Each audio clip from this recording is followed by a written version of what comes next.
তো বন্ধুরা, হরষিত ব্যাগ রেফারে আপনাদের সবাইকে স্বাগত। চলে এসেছে একটা নতুন ভিডিও নিয়ে। তো ভিডিওটা হচ্ছে সুপার স্প্লেন্ডারের মিটার পেনিয়াম চেঞ্জ।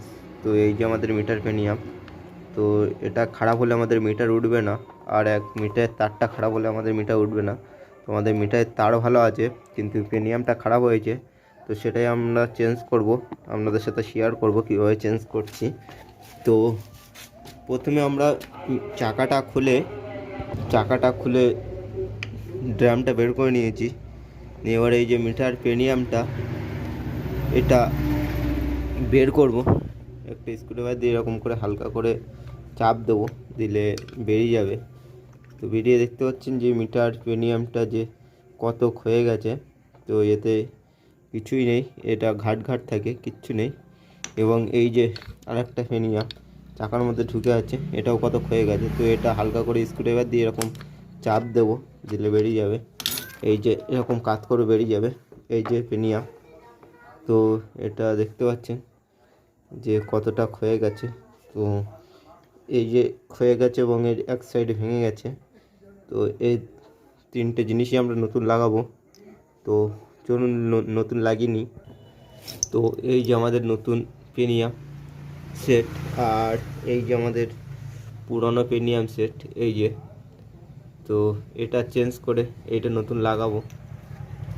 তো আমরা পিছনে যে ছোট গোল পেনিয়ামটা আছে সেটা আগে লাগাবো। সেটা লাগানোর আগে ওর উপরে একটা গোল বুশও আছে, সেটা লাগাবো। লাগিয়ে আস্তে করে ঢুকিয়ে দিয়ে আপনারা 7 নম্বর গুটি কিংবা 8 নম্বর গুটিটা ঢুকিয়ে আপনাদের মারতে হবে।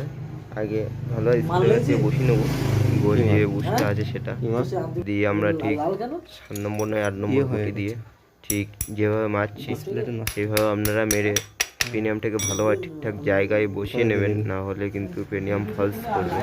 তো হয়ে গেলে আমরা পেনিয়ামটা বের করে নেবো। তো দেখতে পাচ্ছেন গোল পেনিয়ামটা পুরো সম্পূর্ণ বসে গেছে।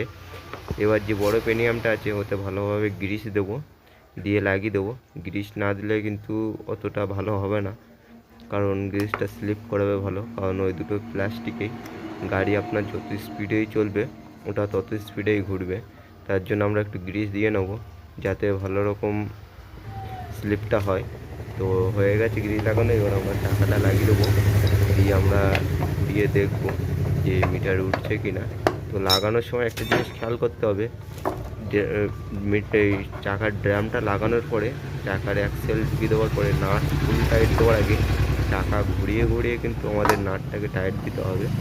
না দিলে কিন্তু ওই যে দুই সাইডে যে বড় যে ব্লু পেনিয়ামটা আছে ওর কিন্তু যে দুই সাইডে যে দুটো বেরিয়ে আছে ওটা ভেঙে যায় চাকা না ঘুরিয়ে টাইট দিলে, ঠিকঠাক যদি জায়গায় না বসে। এবং চাকা ঘোরালে আমাদের সুবিধাটা কি হচ্ছে, ওই যে দুটো বেরিয়ে আছে ওই দুটো ঠিক জায়গায় বসে যায় এবং ভাঙে না।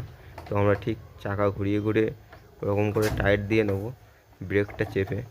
তো টাইট দেওয়া হয়ে গেলে আমরা মিটারটাকে ঘুরিয়ে দেখব, যে মিটার কেবিল আছে সেটা লাগাবো। মিটার কেবিলে একটা লক থাকে, সেই লকটা ঠিক সামনের দিকে করে হালকা করে চাপ দিলেই ঢুকে যাবে। তো লকটা ঢুকে গেছে, এবার চাকা ঘুরিয়ে দেখবো কীরকম ঘুরছে। তো ফুল কমপ্লিট হয়ে গেছে।